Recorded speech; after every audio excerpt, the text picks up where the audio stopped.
Good morning, everyone. Today is February 22nd, 2024, 13:56 hours.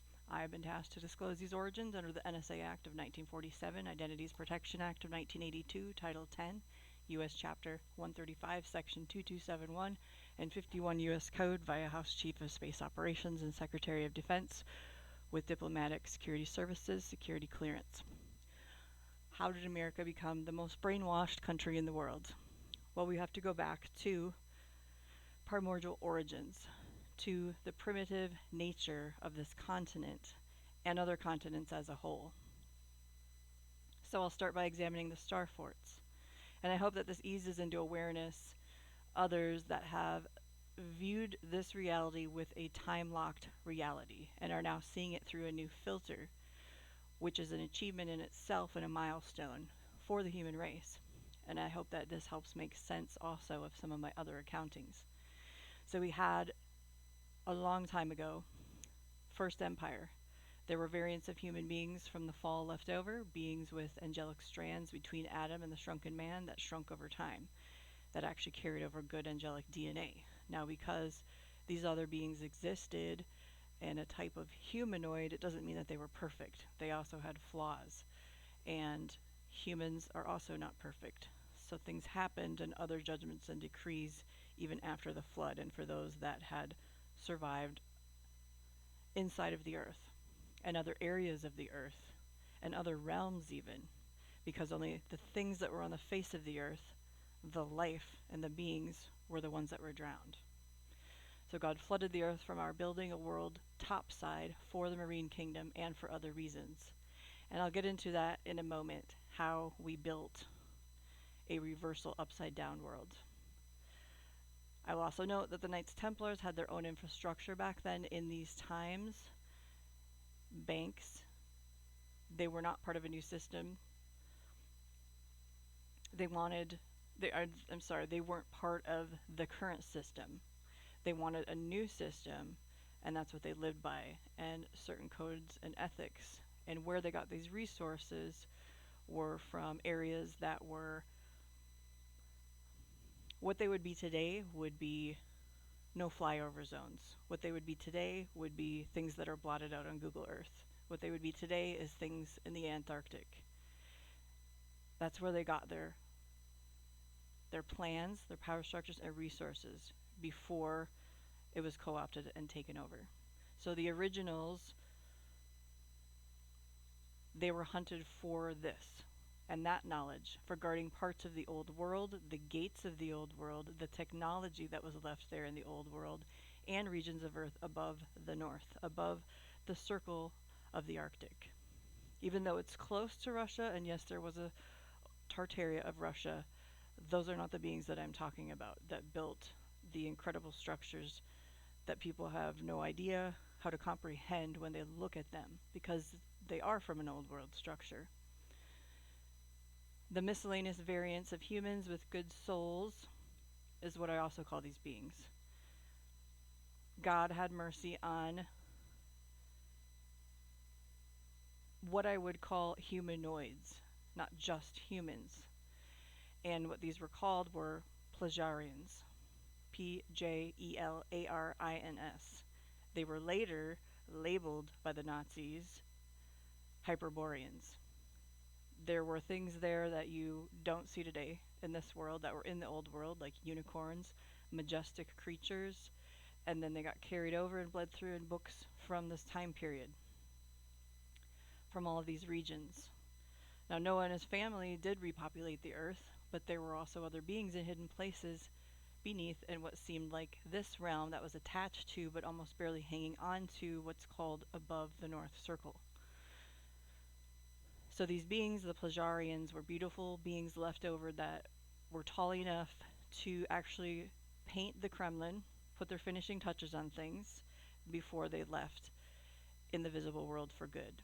They put the finishing beautifications, the good aspects about themselves, onto the cities that they had to leave because humans took dominion over these areas.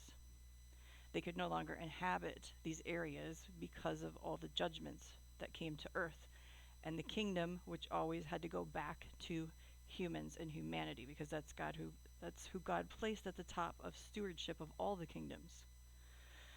So these beings were beautiful. They looked angelic in nature. They had almost whitish bluish eyes, whitish hair. And what the Nazis portrayed them as was something totally different. The Nazis hated them.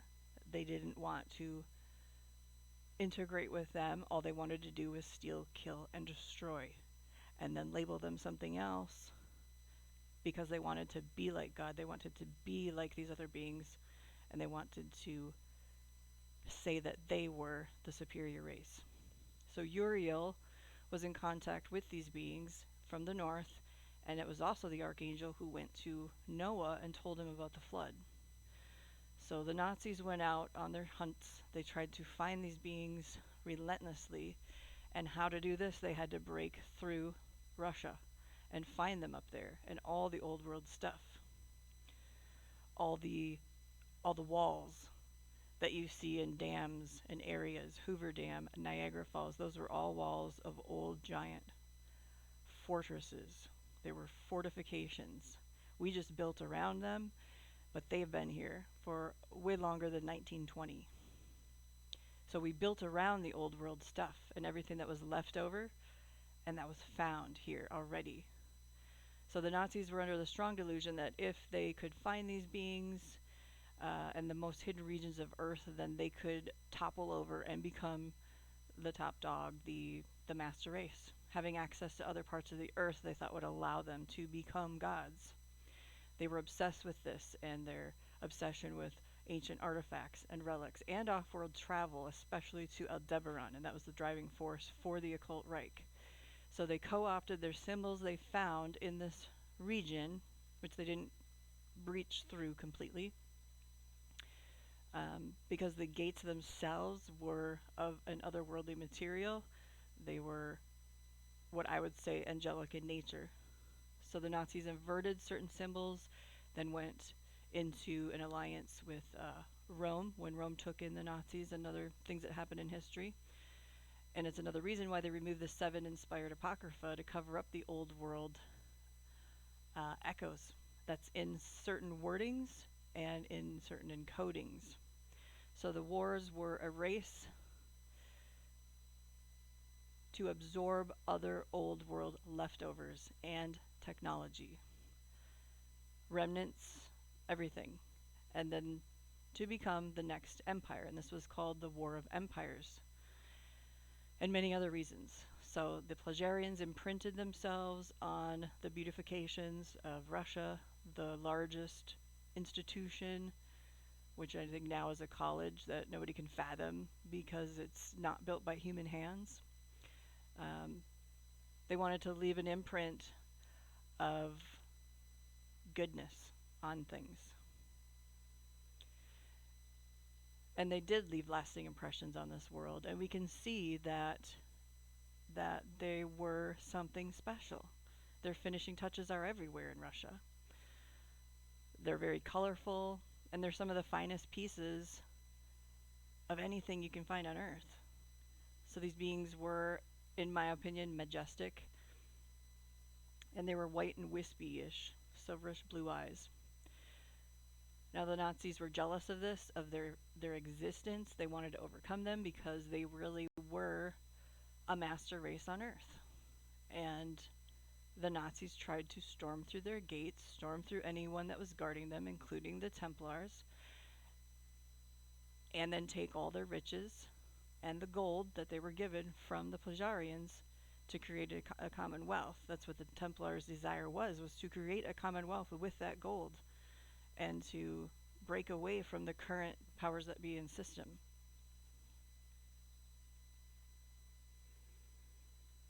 So then you have the whole thing that happened with the Vatican and how they took over after they found out the Templars were pretending to be Catholics, how they went on a witch hunt for them, tried to kill them all.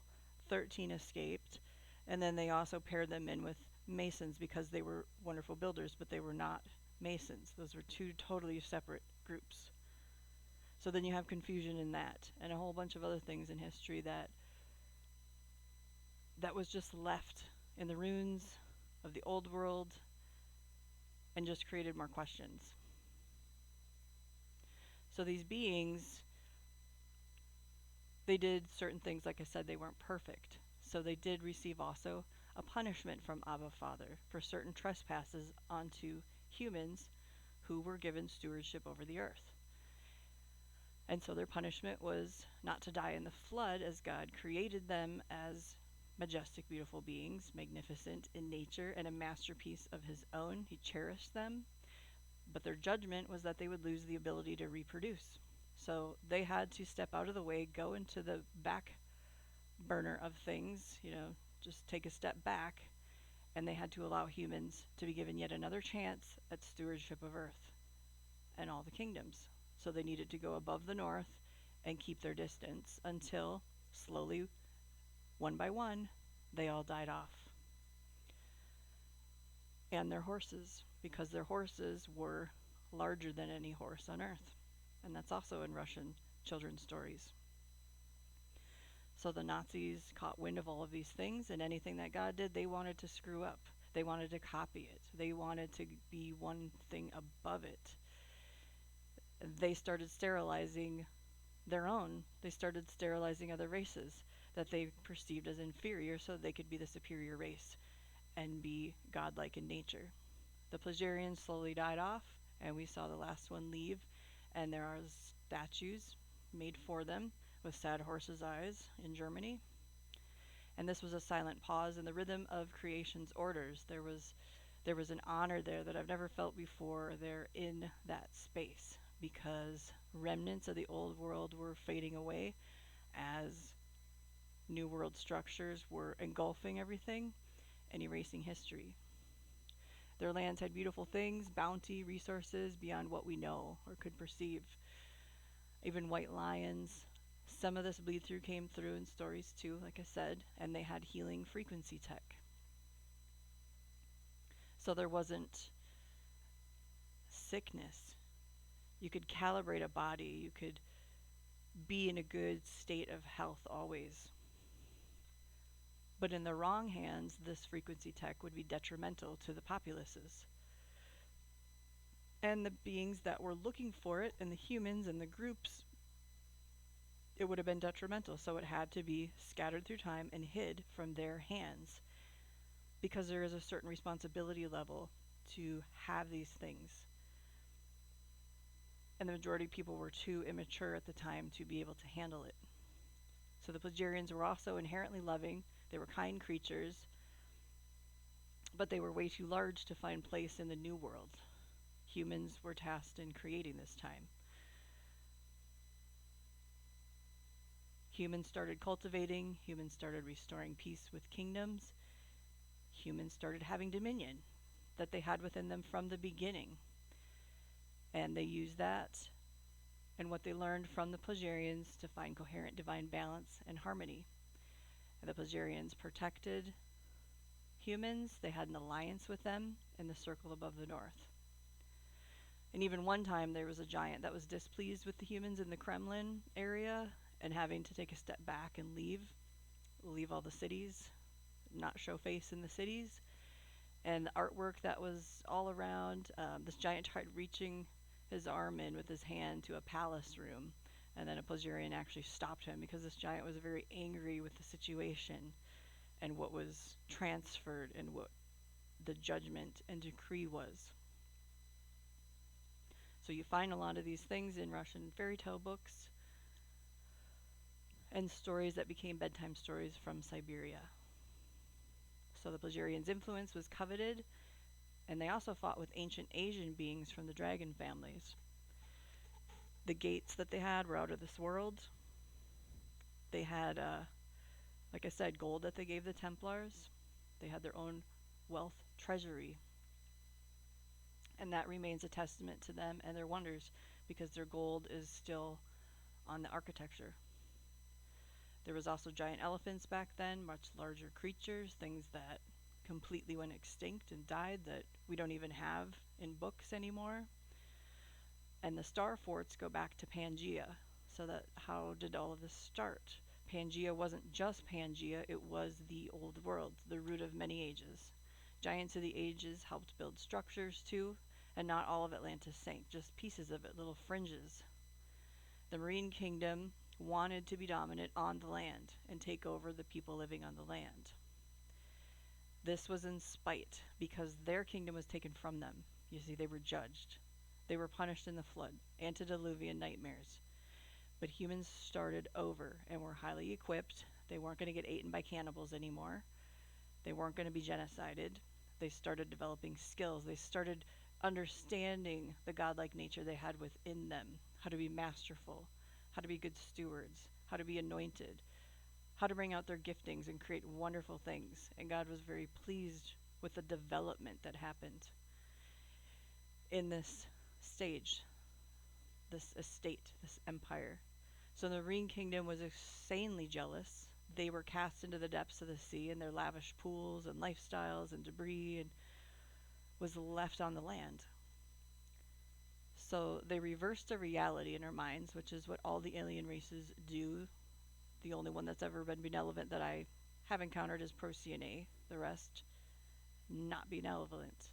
So they reversed the reality, making everyone thinking that they were gods, kings, queens of an ancient, pristine super society. They got into people's heads. They got into people's egos from the marine standpoint. They weren't even on land yet.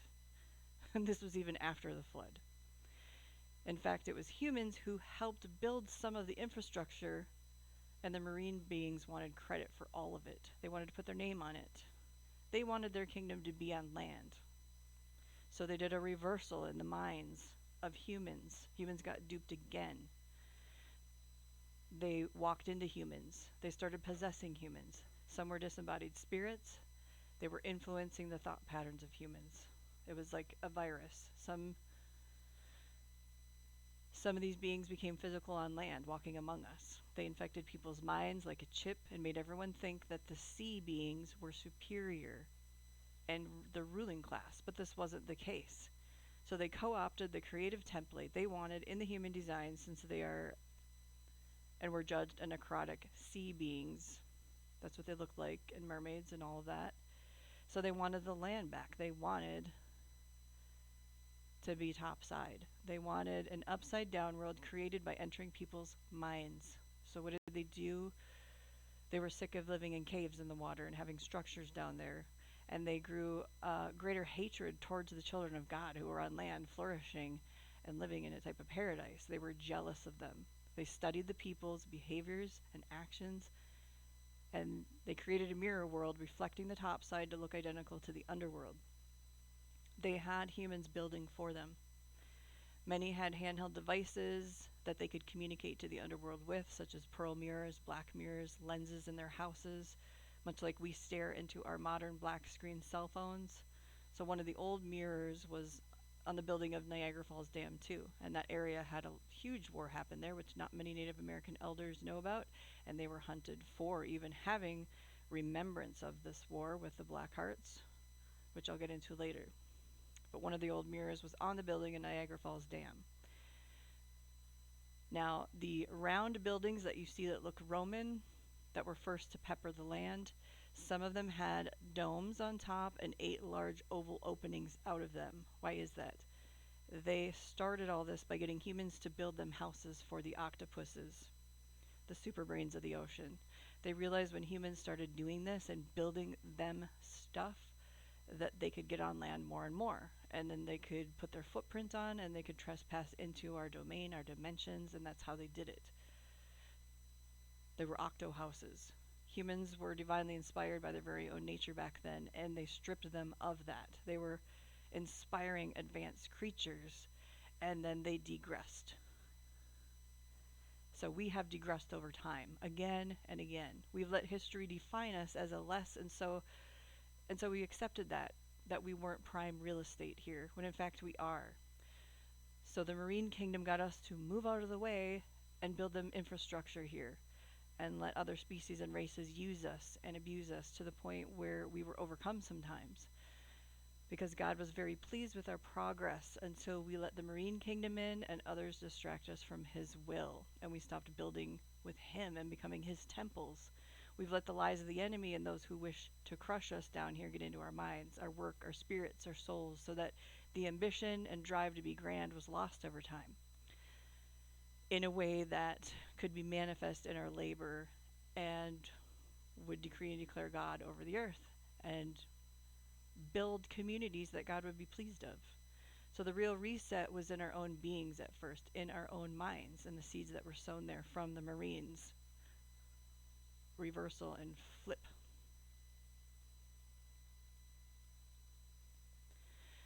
So we needed a lot of time to come back from the crushing that happened to the human race over and over again. Read Adam and Eve books. It's always happened to humans. We're the most targeted prime real estate in the universe because we are made in God's image. And this happened in different ages by different beings, but we still stand here above it all. And that's a testament to God's might and his dominion and his power in and of itself, because God's been patient with us. He's been kind with us. He doesn't want other species to wipe out his children or make us enslaved. He wants us to snap out of these things. He wants us to get right with him. He wants us to be quickened in our minds and have his illumination bring us back to all that we have known and lost, and bring all things back to remembrance of him. So humanity's been enslaved several times. That's why Adam is still connected to the realm of man and always will be, since he broke the first bond and chain of it all when he partnered with Yahushua and took his hand and got released from these spiritual prisons. So what it looked like on land at first was those dome buildings, like the clash of Cthulhu rising, the clash of the marine kingdom with the surface world. The people became mind controlled eventually. It's like a large onslaught of the octopus spirit that goes into your cerebral spinal cortex, CPU units, and they overtook humans' minds in time. So later on in the projects, we were also taken to Xanadu houses and interfaced with octopus beings, and this is also from the ancient world. And they also show it in movies with clones and cloning centers and the OA, and that's where all this originated from. And even Avatar's message was really an inverted reality. It had some truth to it, yes, but it wasn't a pro-human film. If anything, it aids in getting us to want to lose hope in humanity and have Atlantean, the opposite reality, the inverse races underneath, win, which didn't happen because God had mercy on our land and he loves and wants fellowship with the human race. So all the things that happened in the Americas are a very long story. The Spanish influences came later. There were beings in areas like the Rutas before the conquistadors and up through Central America.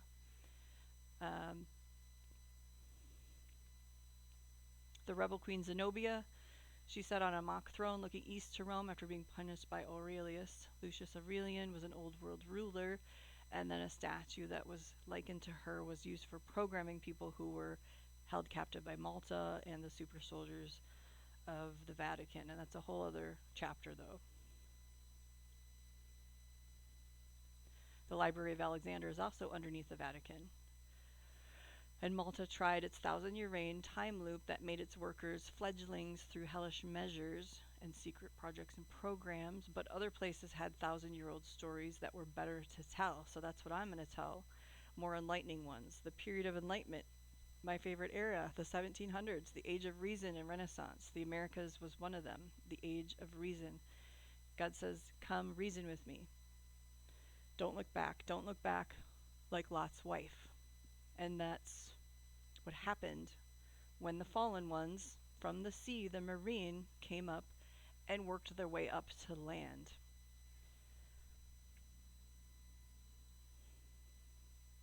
Those habits of falling back into old patterns should be drowned in the judgment. They should be drowned from our motivations and our intentions and replaced with divine reason and how things are justified and what God's justice looks like and how we should act justly by that divine justice. So God wanted the nations to start looking and remembering what his hands have already done and what we can build with him. The false builders, modern Masons, want to build with souls. Build what, though? An empire of things of this world? That's just foolish. God wants us to be living stones, building with him and bringing and anchoring heaven down. He wants us to stop being distracted And he was pleased with all the people worshiping him freely and declaring his name over the nations at one time. That's one reason the young America was so blessed, and why he's had grace and mercy on this young nation that was born, because God gave it to us. And if we return and teshuva to him as a nation, we will have a lampstand whose influence is good and that spreads across the world and is a light for others. He always gives two timelines and correction. So we traded the covenants and the blessings for commerce and comfort on a large scale, instead of working it out with him and trusting he's working it out for our good because we love him, and all these things. And intercession for oneself is hard, but true intercession for others is like a bitter fast. And godly intercession, like repentance, hurts when we bring it to the throne. But he needs more workers in this area who will go with him, stay up with him to pray and fight with him day and night. So we've almost lost our humanity many times, our civility, and watched our governments trade us like human capital to non-human forces in every decade.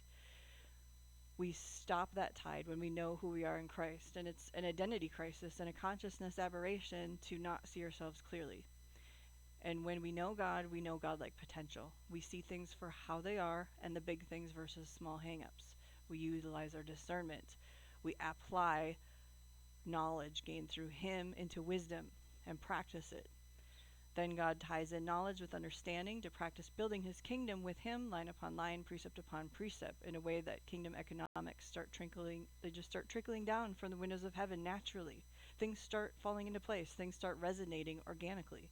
We just have to step into it. And it's as simple as that, into the realm of Jesus Christ. We had abilities back then to become like spirit tech that's unbridled, in each upgrade to be filled with higher purpose and calling that keeps pulling us higher and filling us up fuller.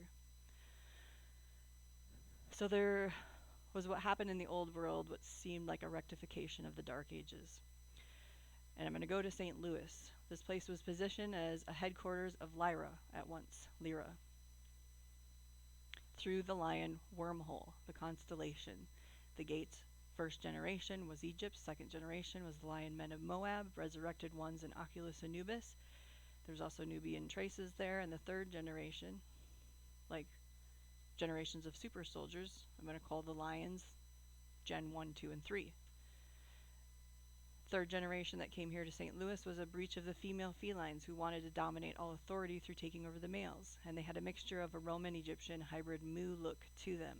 The Sphinxes all had this, and the fasces of Rome were actually keys to older antiquitech that could be inserted into doors for frequency unlocking, frequency fencing, or security systems if needed. And that all came from Plagiaria, above the north. So the females scaled the walls of the buildings that were in St. Louis very easily. Some of these buildings were refortified later with railroad ties and other things, but they weren't built by human hands, a lot of these buildings. The literal infrastructure of Atlantis that was left here, we just walked into, and then we built around it, and other races built around it, and now it's a conglomerate mixture of so many things that has people confused and thinking Tartarian theories that are based in some truth, but not exactly. So these beings, these Lyrans, these cat people, cat women, they overindulged in everything, and they were vain. They were like violent opulence, since it was a facade. Because humans should never be ruled by giant beings who don't have their best interests at heart for one, but also have an ulterior motive to wipe them out. So you always have to choose human if you have a rational and sane brain. So these female cats, the bacteria that they ate was grown in large compound buildings. They had it in barrels. They had dead life forms that they would gather and collect, that they had the bacteria growing on faster, and they would suction off the dead bacteria. This is what they ate. They were harvesting dead life forms for the bacteria. They were actually infecting the life forms here at a fast rate, so it would have been an epidemic that couldn't be contained.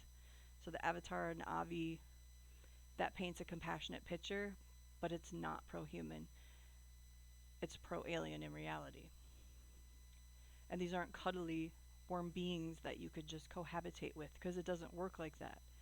So when it comes down to it, we had to choose humans to preserve our own humanity because the plan of redeeming creation, which works conjointly with us, was for saving humans from the fall in the first place. We still have access to build things just as great, reach heavenly heights, not make the mistakes of the other inhabitants and intruders of our earth garden, and we can grow and preserve and respect life when we spiritually mature and have a foundation and a basis for these tenets. So the restarting of a nation that God gave the spoils of an ancient empire to, which was America, old Atlantis, this is a testament of his grace and his goodness alone.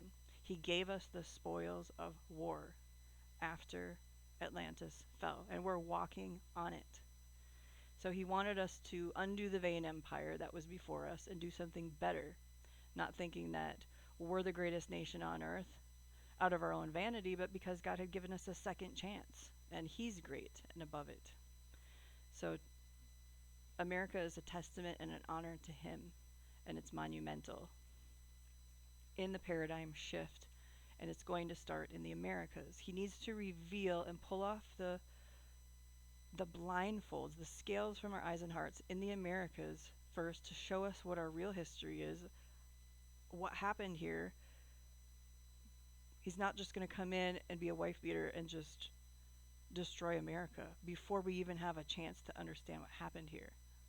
Okay, other countries, they're ancient. They know their history. They speak about these things. We have been under a blanket of mind control, and he's lifting it off of us so that we can choose more and have that ability to choose him over this other timeline. So with the splitting of Pangea, which was a type of seismic tectonic occurrence that did cause some type of mud, but it wasn't a worldwide mud flood. Okay, we had parts of the Merovingian remnants wedged into the USA, and the tip of Africa mixing in and also wedged into the USA, and different land masses that got wedged into the land as well when the broken pieces came off. So the Roman component came from the influence of Atlantis too. Before Rome was, it was a worldwide type of system. It was the Atlantean influence that even came up from the sea that influenced Rome's thinking and societal structures too. But the most of Atlantis was in America. You got little Bermuda, that was a huge mountain with roads that are in the ocean that you can see. People used to just walk up to the mountain in Bermuda. A lot of little things that sank like that. So when Pangea shifted, it shifted also the mixture of cultures, and cultures became feudal. Okay, we weren't ready to live in peace with all the races, and wouldn't be without putting God first. So the non-human ethnic cleansing of Americas was allowed so that humans could establish themselves as masters and owners of the land. The Americas were the weirdest of nations compared to the other land masses because of the hundreds of languages, cultures, primordial ancient stream of things that seemed to endlessly flow and pop up and set up shop all over the place here. And the biggest chunk of Atlantis that was here. So it wasn't a place of peaceful prairies with, sparse tribes living in teepees uninhabited for like 1,000 years. Okay, there was different timestamp markers all throughout. So through the lion wormhole, first gens Egypt, Bastet, kings, lion men of Moab, second gen, third gen, female felines. This breach who sought to dominate male humans. Why? I don't know. If they, in Lyra, just killed all the male forms or what. They were only female in St. Louis. So that's why you see the sphinxes on top of the buildings and the gateway arch above them. They wanted that as their headquarters. So then we have things like the Schumann resonance back then. And going back to the star forts. So in the star forts, we also had fresh soil in a rectangle in front of each star fort. Certain ones, and this turning of that soil, that fresh soil, I don't know how to describe this, except it can be likened to the Israel's priest's breastplate that read out answers that God gave them, and then the stones lit up like a dial-up computer. Key of David 222. These forts, some were percentage, they acted like tuning forks. They had lines connecting them from long distances on the ley lines and through electromagnetic field tapping and arcing. The patterns that appeared when activated when the rectangle of soil was activated, it would show a design. It would reveal the next pattern, the next shape to build the next one in that would have resonance with the prior one, the previous one. So many were built also on older structures on top of old things like Atlantean mountains like Bermuda, and many pyramids in South America. They were just built on top of things. Bermuda had road systems that people could just walk up into it. And these star forts could also displace water. They had an ability to displace, disperse, and plugs for water, for draining, and for filtering. This was a network of grid work because frequency can also change realities. So modern structures incorporated things like Nazi Bell and other systems of technology that when you struck these things onto a whole system grid in an area, it could activate certain things, but it had to be a certain type of bell or a certain type of switch activator. So yes, some were outfitted for this. So a large percentage were also used just for basic warfare, guarding castles and other things, while another percentage was used for other reasons. They all weren't just all used for the same thing, because there's different time periods for all of them. So the citadels they had were also power stations and looking posts. The Ravelins could park UFOs in it like you would park a car in the front porch, like a docking station. And the inner earth complex ones could draw water up like a waterfall from deep within the earth or inner earth and then channel it to flow off a bluff or a bank, and they had their own type of water hydrocurrent. And water could be displaced around them. You could like disappear the water would appear, disappear the water would appear, making roads. Bermuda was one of these places for one of those forts, above 22 hertz. So St. Louis Water Tower, the largest one in the world, this was also a column of the past, and the World's Fairs was a whole chapter in the supernatural in itself. So the World's Fairs were a type of free energy showcase that ended up in interdimensional breaches and meltdowns, and a lot of destroyed technology, a lot of failed projects, a lot of failed systems. The elites' power displays, they had parades all the time. They would burn down each other's territory all the time with dew weapons, and that's where a lot of the fires came from. So some of these star forts got buried, covered up in golf courses, other areas. Montauk had a golf course, which explains a lot of my experiences in the Montauk golf course, because where the sand pits were, there would be portals and you would be inside of the earth literally. And then they built these weird little systems onto their golf courses that had like smokestacks in them and a lot of weird imagery of things that looked like they were in South America, so it didn't make much sense to me. And then there's a Quetzalcoatl aspect to Camp Hero, Long Island, and it all tied in with the golf course too. And there's a book called The Long Island, and this is a children's book, but it was actually taken from pictures that I drew for the FBI when the FBI rescued the children from Montauk. And it shows ceremonies, it shows pyramids at the golf course in Montauk, the sand pits, these old wooden bowls that were South American, and people walking around with like red pyramids on their heads. It doesn't make much sense for a children's book. So, could an ancient being go into one of the Earth's star forts, since stars are intelligences, and activate it by their star and imprint themselves upon it? Yes, that did happen too, because we're all stars. We can activate our stars, our realms, our arches, our metrons. But those were isolated incidences primarily. How much more can we as sons and daughters of the Most High, who jumped for joy as stars, move mountains in these areas though? Okay, people that just want to think, oh, every star fort was, let's just give credit and say the devil built them all. Or these theories that aren't true. Think about it that way.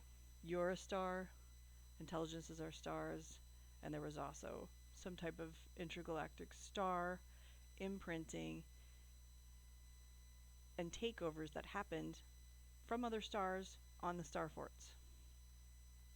So they could actually be used as platforms for other worlders and off-worlders, we called them, just like the stars came down and fought in Cicero.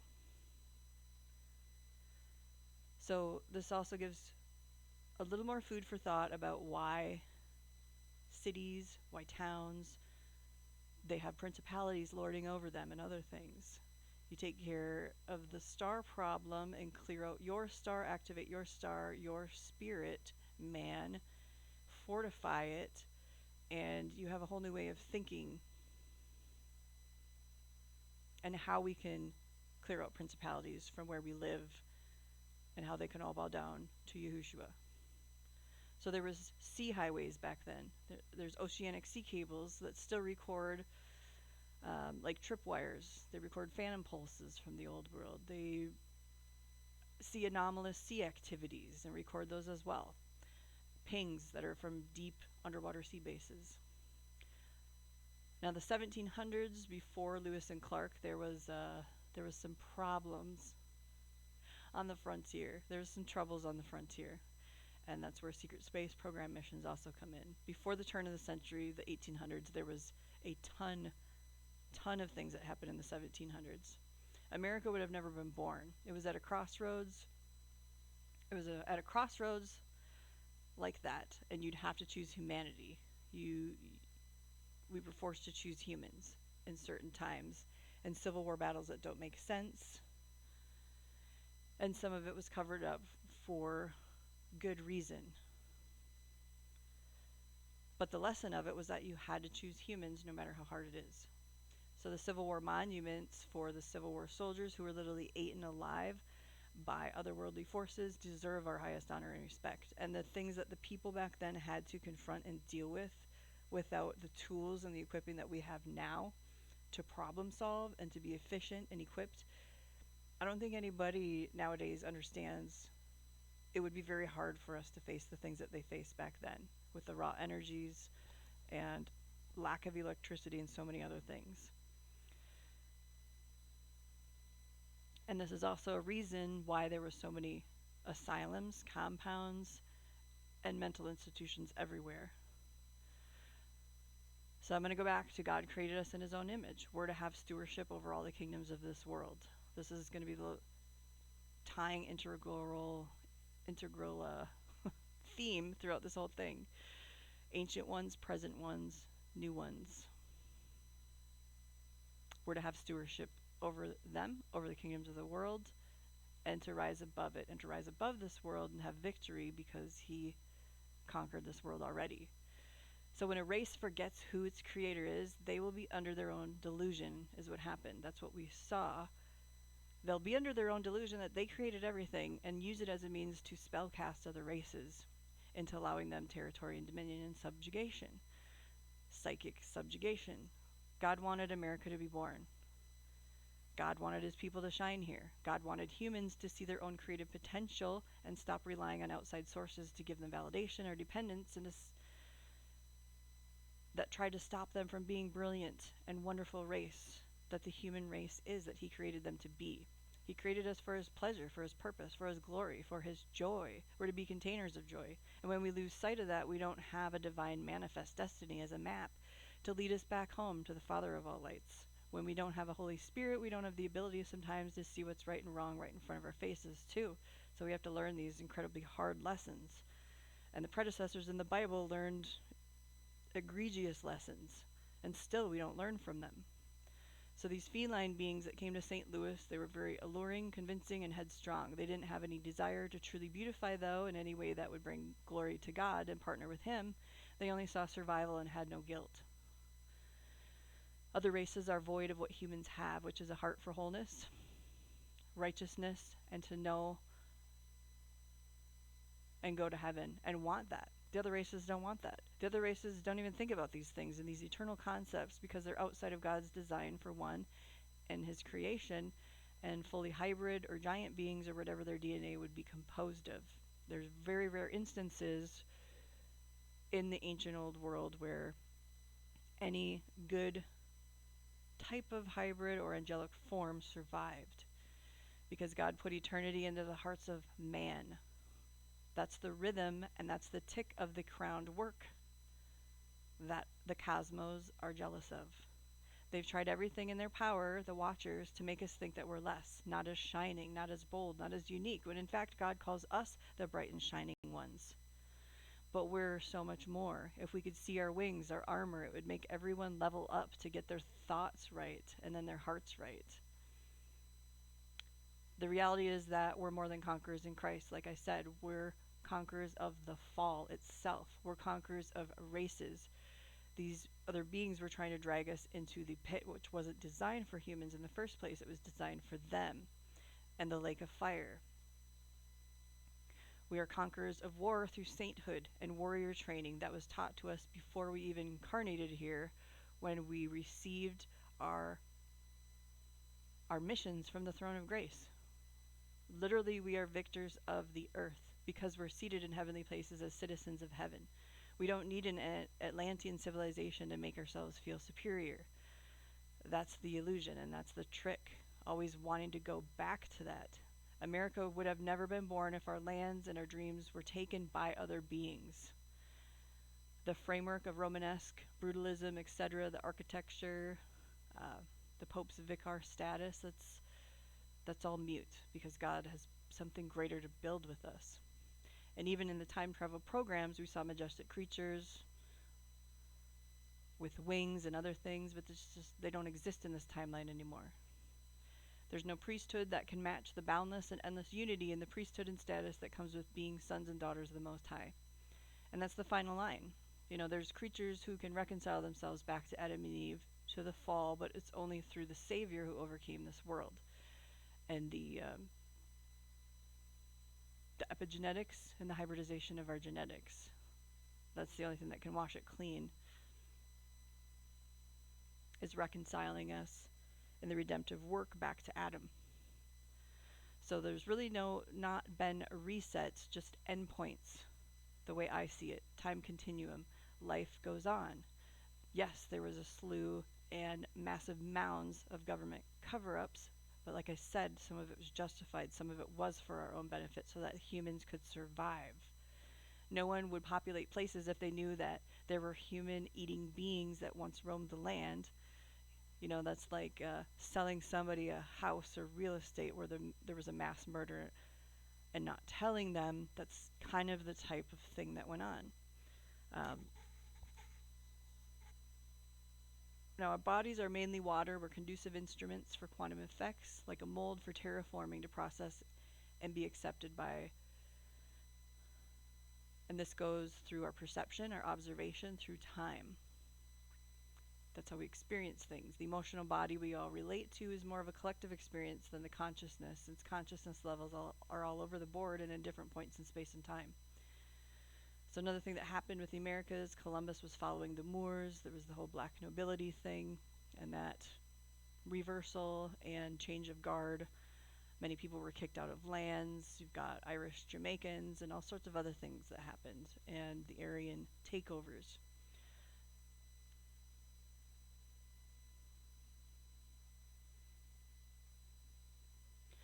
So going back to the Templars, they were some of the greatest minds, an elite group of warriors skilled in every science, even astronomy, architecture, and travelers, and they also did build some of the star forts. Masons coveted and buried many earthworks after all this, converted them into private clubs, places that have pocket holes or cliffotic areas that are supernaturally active.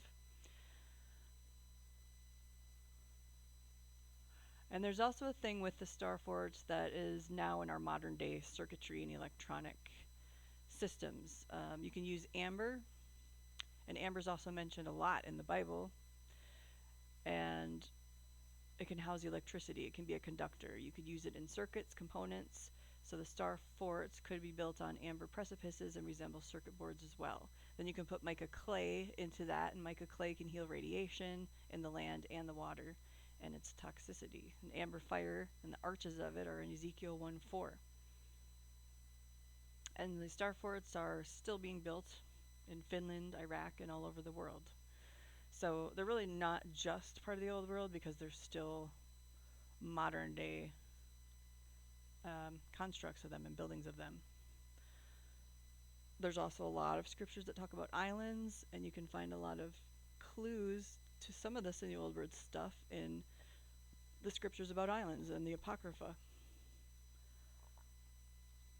So present day star bases can create a corona motor upgrade to plasma as well. The foundation of the area is electrostatically chargeable, and it can create an electrostatic motor, an electrostatic insulator. There can be grounding rods, lightning charging. Also can happen with the citadels or obelisks, the cavaliers. Oscilloscope readouts can also document in modern day form what happened back then. They were like power systems with atmospheric electricity that could arc in and out of the earth.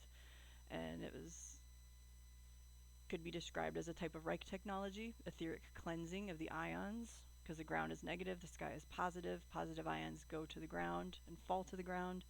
So these systems could move Earth also sometimes, and currents. And they could be a type of transducer. You can create acoustic fluctuation with nodes and antinodes by manipulating standing columnar waves. You can build and stack objects between the spaces, which is what we're doing in laboratories right now. So that's also likened to what happened with the star forts. There was a reverse of the polarity of the stones to decondense them to have pocket spaces, and you could build in those pocket spaces. Water can create a vortex through the angles and be drawn to the most stable places, the walls of the fort. And the water can go out and back in where it's directed. So the systems of the star forts looked like nanotech organizing itself. And in projects, we were also taught acoustic levitation near waterfalls and with stones and quarries. And what these star forts also could resemble was old school ocean harp devices, like a chip whose displays attracted attention and then resulted in interdimensional warfare sometimes. Because if you're a watcher being or something from on high and you see these things happening and these sparks going on in the earth, you're going to say, oh, I want to see what that is. And so you attracted some of the fallen ones, and they tried to take over some of the star forts. They also fluctuated with the cavitations in the body of Earth, and then you could reverse frequencies to get corrupt patterns, which is what happened when fallen ones tried to overtake a star fort or a city, because they were just cities, and corrupt it and put its pattern on it and become the principality of a city. So on a multi-scale level, you reverse anything negative that can be done with a star fort, and you can aid a planet in becoming either a free and liberated planet that has 0 point and free energy, or you could use it to make the planet become a prison planet with a large vast network. Things that are tied into the human residence and the cavitations of the earth. So a malevolent being sometimes could come down and imprint themselves onto the star fort platform and take over it. Argon is a name now. You can look this up in a science magazine for the strongest X-ray in the world, which is interesting because the argon port was also used in jump ports and K reactors in the time travel program. So there's more elements at play in aerodynamics with this. Magnetic electromagnetic levitation, UFO files. UFO can fly and cancel out waves. And this can be seen as a cloud or part of the sky because of the wave cancellation that it does. So in smaller experiments, objects aren't seen as the object, but they are seen as the backdrop of what you're looking at. They can be seen in certain vibrational frequencies. So you can harness a cloaking pattern too. Maglev was a technology that was used from this ancient research and manuscripts and everything that was uncovered and coveted. Maglev trains can travel longer distances. Then you have vortex lift. NASA invented containerless processing process. A stone's weight can make it buoyant, like the Florida fort, the big Florida star fort that was just like an Alcatraz. Yes, the stones were floating in the water, and yes, you could bring more stones and bricks from underneath the water, and they were floating in the water. They were floating around the fort. Vibrations can get high enough so you can see what sound is doing even. Then you can build a shield generator parabolic vortex and then amplify it to the point of having megajoules. You can build a device built around a superconductor and a magnet, and these are 4 patents that I'm going to tell you about right now from USAW.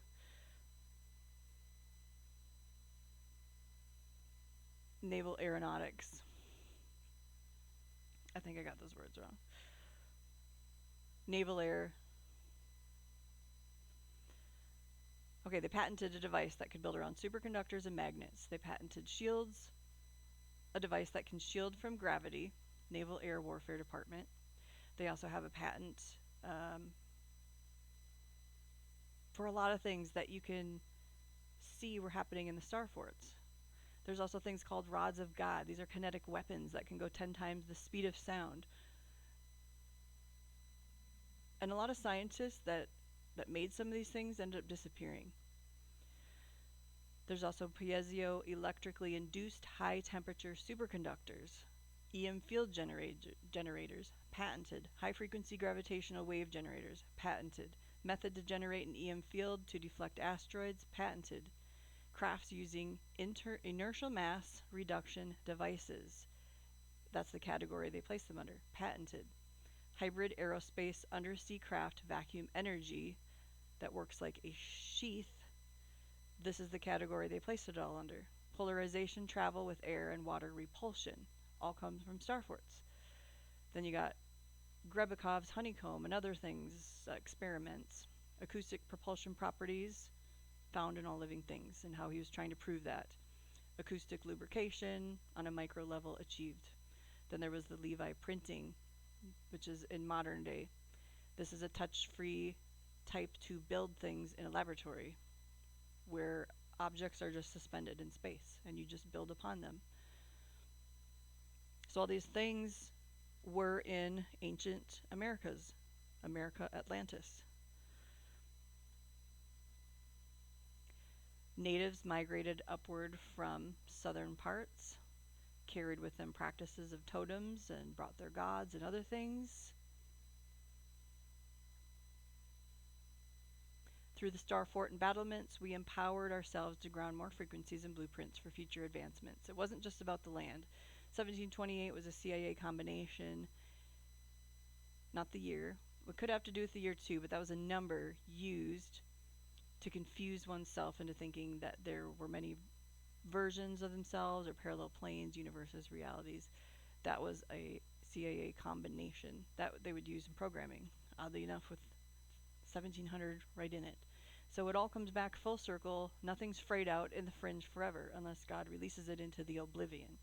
History can be edited. That's what we're seeing now. And then the AI doesn't aid and help with that because it's there to confuse and to hide contrasts where the truth can be seen through filters. History has been rewritten to an extent but not erased. Quantum techniques and AI editing fabrications convince the mind. This is the whole point of why I say some of the Tartarian theory is fabricated, because the AI convinces the mind that it's more powerful and that Earth's been reset countless times over and over and over, and that humans could just do this countless times and just, be masters of time and reset time as many times as they want, and God just doesn't care and is not going to do anything about it. Didn't work like that. It wasn't like that. Timelines can be dissolved, especially artificial ones, and God takes them and corrects them because Earth has to stay with the choices he gives them and free will to be on, but his timeline always has to be a choice to get back on his timeline ultimately.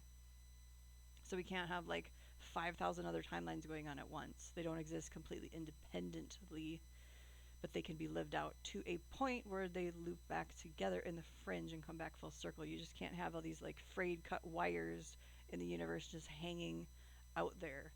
That would be complete entropy and chaos, and God is God of order, and this universe is ordered, and it falls under the law of the Most High.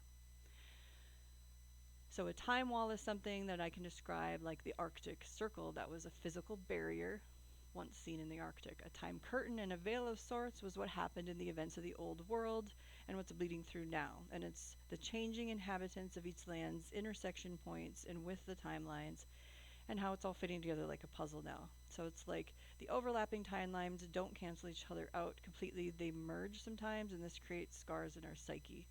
And it is like pulling people's consciousness through that veil, through that curtain, with the overlapping timeline that happened here in the Americas,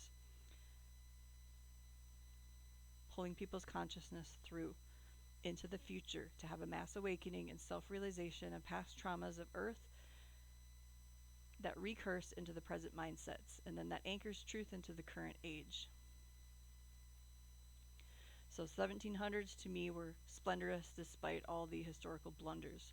But a lot of time travel happened in the 1800s, and that's why a lot of pictures don't make sense. And a lot of 1800s things are literally crazy to the early 1900s due to time wars, interdimensional warfare, draconian civil war, which wasn't about slavery and skin color, but slavery all over the world for the Dracos, for everybody.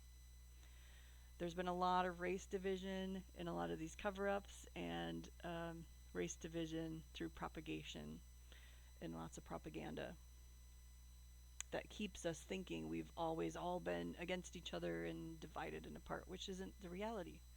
So the secret space program missions of different wars were necessary to retain the human outcome and progeny and stability of the collective humankind, as well as consciousness, because if human collective consciousness fractures all at once and shatters the world we live in, then it becomes uninhabitable.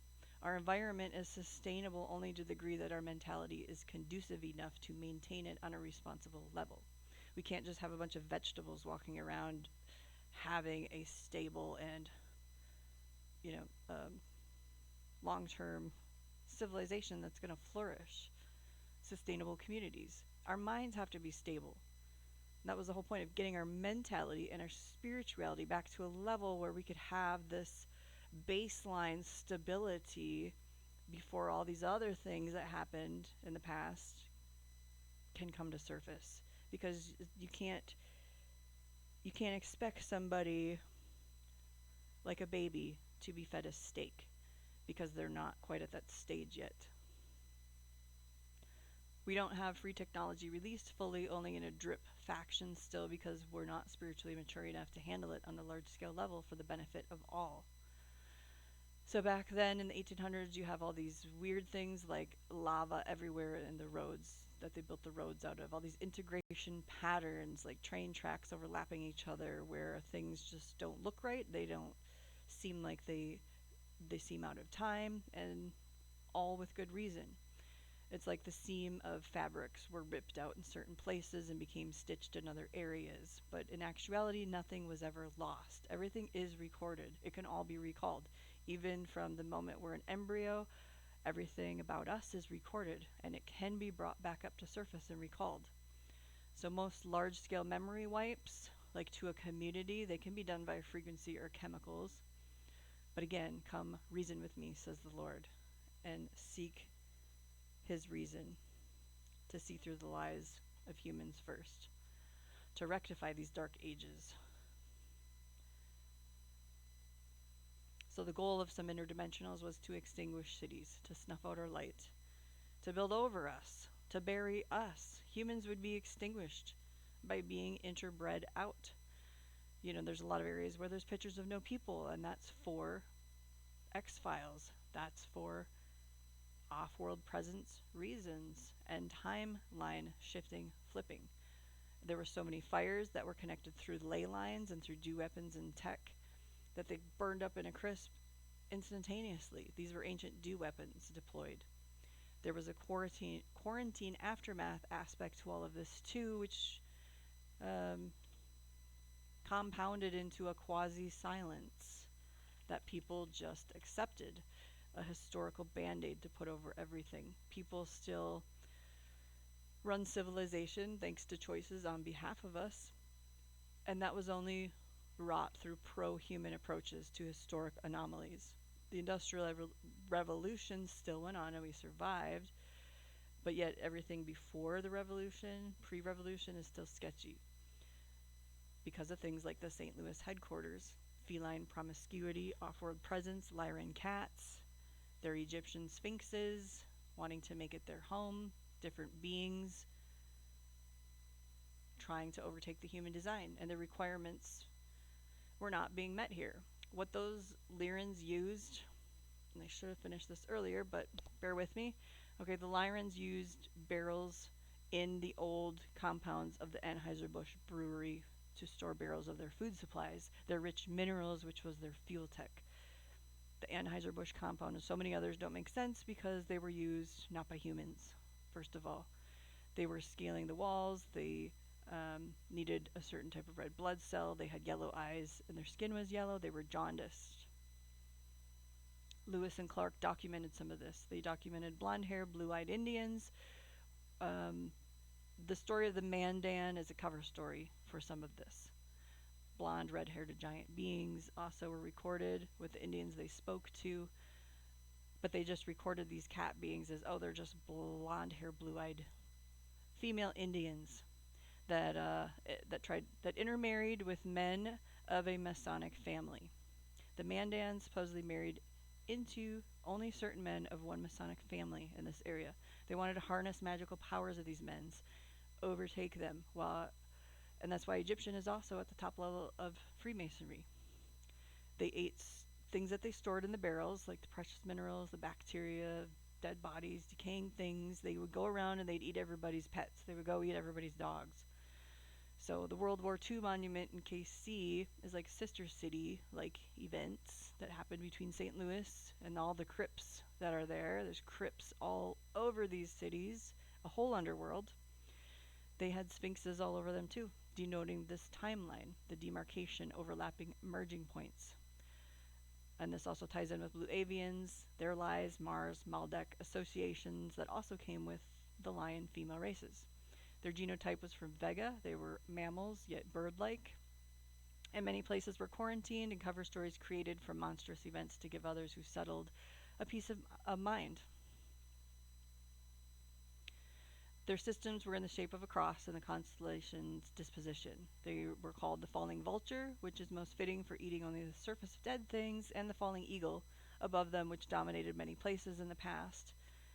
Like the Plummer Building in Rochester, Minnesota has a falling vulture being depicted on it as well, and this also ties in with another race. This cycled down into Cygnus, the bird, talking about the constellations, the four cross constellations.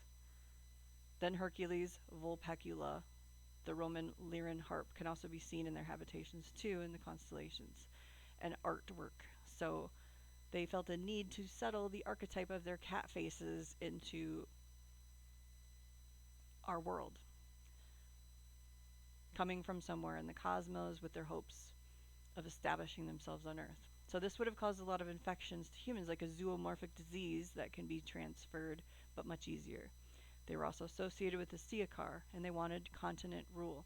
They were in agreement with AI means of influencing and confusing human minds, like erasing our history, and I saw how they used their magic on men. They held the history of the Roman half-giant blueprints, as they were a little taller than most females too. Their skin was yellowish when you looked closer, though. Their eyes were jaundiced, yellow and sickly. And their light wasn't heavenly or divine. It was like a falsified and illusionary light. And it drew you into a place and space that wasn't welcoming or home-like. And when someone... It's like looking at somebody's intention when you look at them, like somebody who wants to steal your home with means of stealth and deception, and the only answer is to defend your home. The Roman connection to Atlantis and these beings spanned across time and got lost through myth and history books. Jupiter's moon is also called Old Olympus, which has been interfaced with and traveled to as well. So the Mandans, the label that was given to Native women, and yes, some of them did have that appearance, but it also has a different historical explanation. Now the water citadels in KC and St. Louis, the reservoirs, they were all poisoned. They tried to resurge and establish their authority in a post-Atlantis debris continent, but they wouldn't compromise on anything. They didn't want to share anything. They are not cohabitable. They weren't cooperative. They didn't have any reason. They were willing to fight for everything. So many citadels that they took residence in as lookout posts had to come crashing down. Many relics of that time were blown up with dynamite so society could go on despite the sci-fi blemishes of the land and the people that had to shift into forming a stronger and more sustainable reality. They'd span the founding of buildings and their stories over different hundreds of years and decades to span it out and account for all the stories that were cover stories that were attached to many of these buildings and structures. Because God had mercy on our land, though, we lived. The fear of a resurgence of the old gods was also a driving factor in the genocide of Native Americans. It isn't justified, but it was a miscalculation of what was still humanity in the land and what wasn't. Now, what I mean by that is that the Jesuits came, they did other things. The water towers were poisoned with smallpox to kill the Lyran female women cats first. Okay, there was all these stories of savages, which goes into another race that came to America. The Native Americans were labeled things that they weren't, and things that happened to them were because people thought they were something else. There was tragedy and so many wrongs done on so many levels. But in defense of Earth from a militaristic standpoint, when faced with a cat race or whatever it is, you have to choose humans and resurrect what's still good in humanity. Even in the cosmos, we're still a superior race. We've just been dumbed down.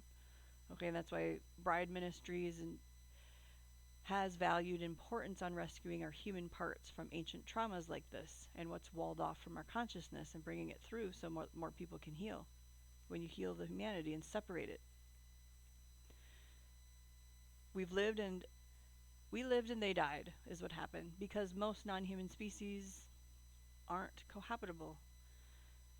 God has love for his own, his family, his children, and it's evident in America because we're still here, and this land was wiped clean so that we could live. But it was a different type of genocide than what we're told with just the Native American story.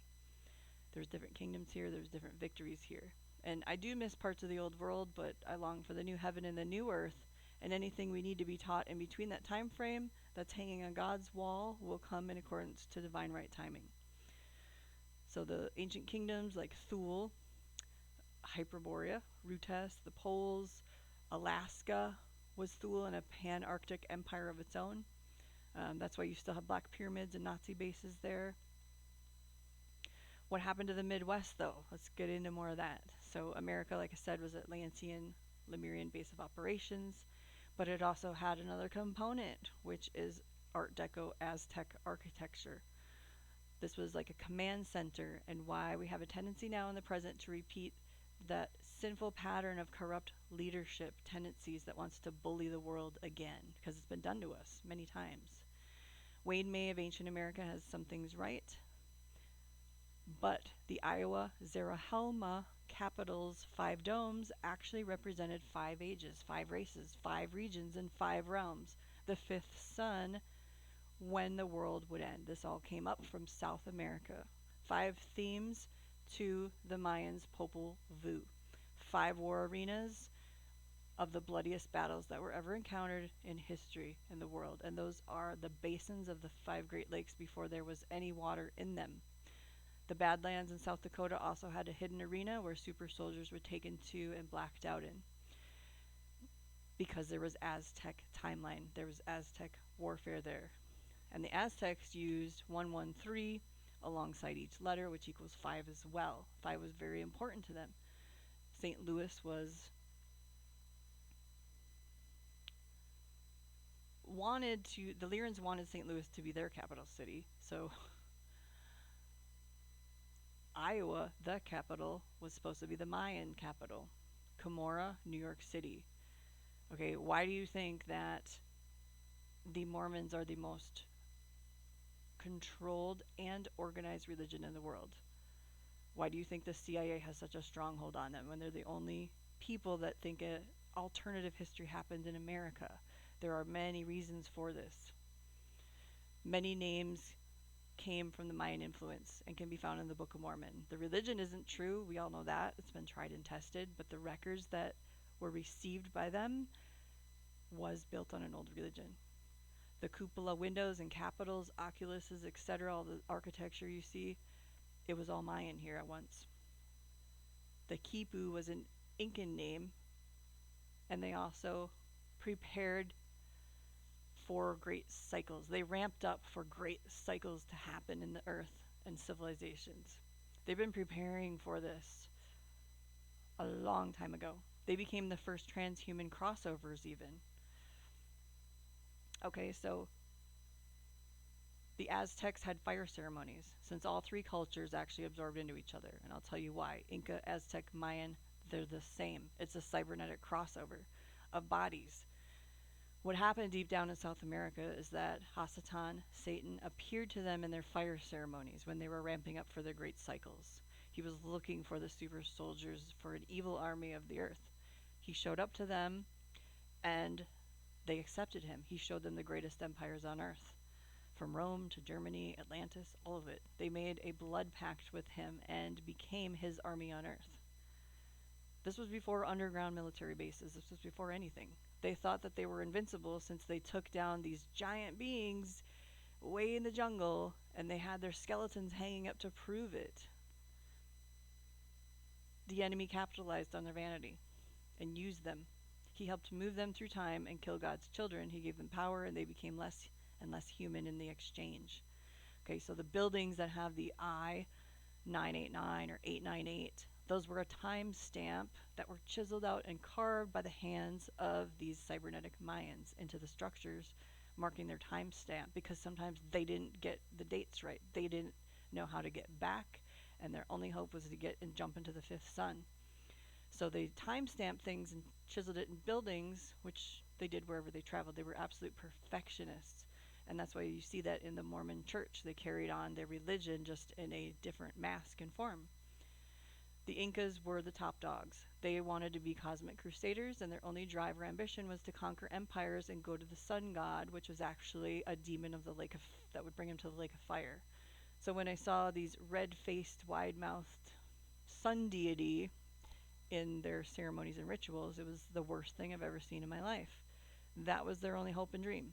The Aztecs, Mayans thought that they were also masters of time, and they ended up learning how to push objects through time. They wanted to gain power by bloodshed, and this paved the way to the supernatural abilities, portal tech, gate tech, all the things that they built over the Atlantean unfrozen infrastructure that was already here and given to us as a nation before they infiltrated it.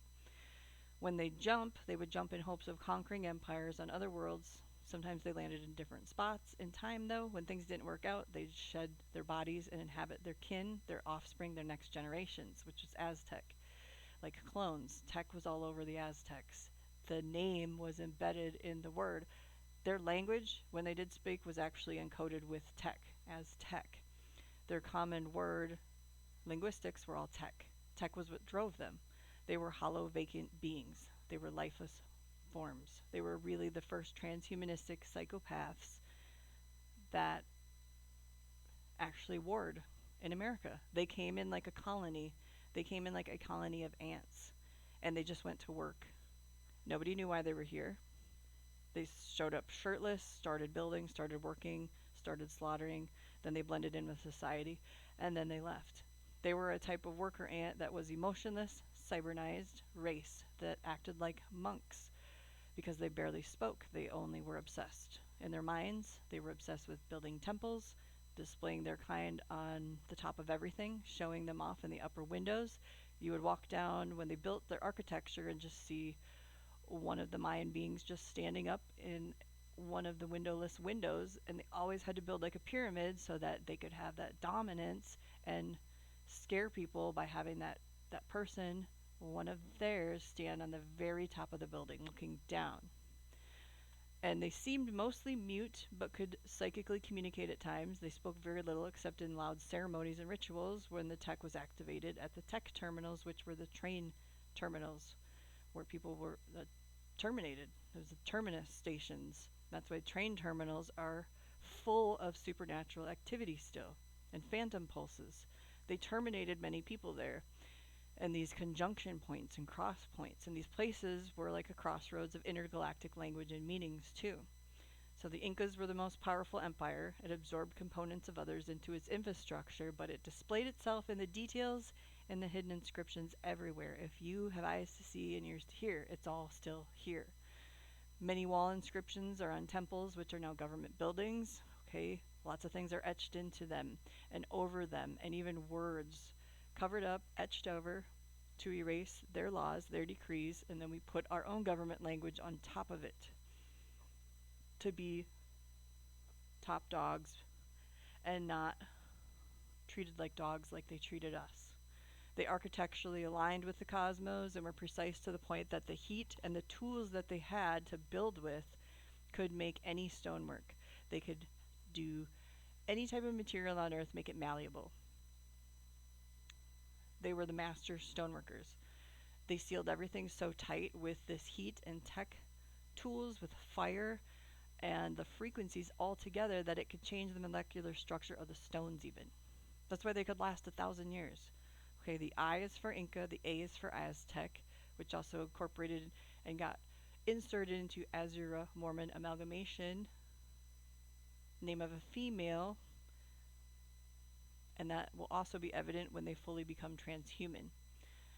M is for Maya. So what does that spell? I am. They were a fake counterfeit I am, thinking that they were the god of earth. They added the Aztec female name into the matriarchal lineage with Adam in the Mormon genealogy. Because of this, they had other records. They were just brainwashed Mormons and told that all these things are just Native American. And it's kind of sad what happened to the Mormons, and this should help us to be able to know how to pray for them better, how to get the elect that are deceived out of that mind control. Okay, so the Mayans thought they were the creators, so they had to create all the time. They had to create to show you that they were. So sometimes they failed in their trajectories for off-world escape. They thought that the blood was going to fix their tech. They had a seared consciousness. They were insane, okay? They made a blood pact with Satan to spill as much blood and drink as much blood on the earth as any race has ever done. So what do you think would happen to them? They would become completely reprobate and have a seared consciousness, just like the Bible says. And why the Native Americans called them the Black Hearts. They would throw their own kind off the Hoover Dam and have the blood running down. They didn't care about each other. They couldn't accept or hear that the blood of Jesus could save them. But the Native Americans could hear that, and that's what separated them. Okay, the Mayans didn't realize this, that the blood that Jesus spilt for them and shed for them was more than enough, and they didn't have to do any of these things. They only wanted to gain more and to get the ultimate momentum that they needed to conquer as the next empire, the next best thing in the cosmos. That's why I call them cosmic crusaders. They thought that they ruled the earth already because they had the backing of a fallen angel teaching and even the embodiments of the ones at times from Mount Hermon and the Nephilim who appeared to Joseph Smith and gave him the records in the cave. And they cycled in jumps. They're also related to Nibiru and other cosmic phenomenon. They took over the bodies of the next gens, the Incas to the Aztecs to the Mayans. So when the Mayans disappeared, they weren't just Mayans. We had this drilled into our heads in school. You were ridiculed. You were told you were crazy if you thought anything else except the Mayans disappeared, they left no trace, and that's it. Don't ask any questions. They could have never came to North America. That is insane. That's what you were taught. So they were also the embodiment of Aztec Incan hybridization. They brought it all to the heart of America, to the heartland, and they ruined our heart to make this land their empire of the sun. They cycled into the sun tech and it didn't work, so they'd get kicked back in cycles and calculated their math again and again and inscribed their timestamps into the walls because they were frantic. They thought that they were perfect. They couldn't understand, why isn't this working? They'd get stuck in places. They were pissed off. They couldn't get out of here. They wanted to portal out and leave an imprint of all living things that would never be forgotten. So they ended up getting served just like the Egyptian pantheon got served in times of old because of their strong delusions. And the Masonic hierarchy has Aztec symbology in the middle of its tree and Egyptian at the top. These were ages, empires. The Roman fasces, like I said, they co-opted. A lot of symbolism got changed into something else. Those were always used to activate tech in buildings and other places. So The Aztecs meted out psychological terror on a large scale in America, and nobody knew why they were here. They just came out of nowhere, would be hanging off buildings, incessantly drilling and building everything. And St. Louis was called the Rome of the West because they set up a large shop there. And when you question their authority, they could just slaughter you right on the spot in the street. So people shrunk back in fear, and fear paralyzed society over time. So humans had to be rehabilitated in America, and that's why we don't know our history. The psychological terror from these time terrorists, the effects, they're still being resolved in this timeline. The children also, the Mayans viewed our children, they viewed them as spoils of war, so they tried taking them too. The children were put into factories for slave labor. Under 12 years old, society had no problem with this because they were also under mind control and fear. Women were sacrificed on stones, like in South America, but right here on our land, on public display. And many women disappeared. There is a building in Detroit that has a face that was changed that was an actual totem like Mayan face that's black with a large gaping mouth. The women would go in there and they would be sacrificed. Michigan had some of the worst buildings that there were, where these warlords of the old world had their eyes actually turn bright red before they gathered their victims and did these sacrifices because the tech would amp them up, and the frequencies and everything they used together in their possession made them very strong. The tech at the tech terminals only amplified their weapons as well. So the Niagara Mohawk angels of light you see, and angel of light in New York City on the buildings, those represent an Atlantean crossover Mayan tech timeline and boosts and things that happen. Their technology, their weapons would be amplified. They would also amplify their evil because they were dipped in blood. That kind of evil was wiped out in America, and it's still hiding in plain sight in their old temples all over our land. So when Native Americans' hearts turned, when they went with their culture, when they had an identity crisis, some of them, because a lot of the Native Americans knew God and they were very good, but some went with them. When that happened, the Mayan would just smile at you like he'd beat you at this game. They were sick. They were in a sick game of the devil's creation. They were a virus. They were just as sadistic as the Nazis. And I think if given the chance, they would just have killed each other off if that timeline had solidified the Nazi Aztec timeline. If that timeline had run its course, we wouldn't be here right now. So thank God that there was intervention for that.